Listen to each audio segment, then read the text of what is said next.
The violence that we've seen here in Jerusalem the last week or so spilling over now into neighboring Jordan. The shooting taking place at an Israeli diplomatic apartment building in Amman.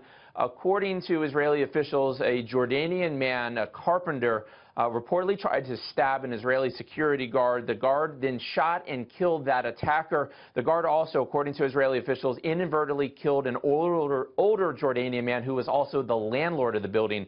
Jordanian police want to question that Israeli guard, who is now at the Israeli embassy with the Israeli ambassador. This attack really only complicates the efforts to find a way to reduce the tensions over Jerusalem's holiest site, which has really been the site of mass protests and violence the last couple of days. Israeli officials installed metal detectors at the entrance of the Al-Aqsa Mosque compound known to Muslims and to Jews as the Temple Mount last week after Palestinian attackers gunmen launched an attack from that site last week or so.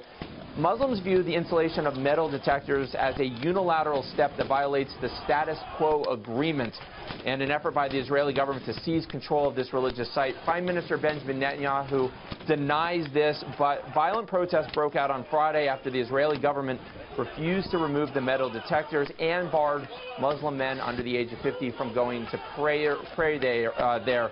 The security infrastructure there is expanding, according to what we saw this morning. There are new guardrails in addition to the metal detectors, new cameras as well.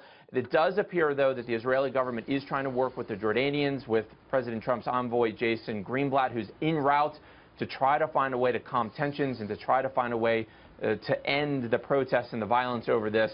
But it's a really tricky situation that has a lot of different moving pieces, Shannon. Absolutely. Conor Powell, live for us in Jerusalem. Thank you, Conor.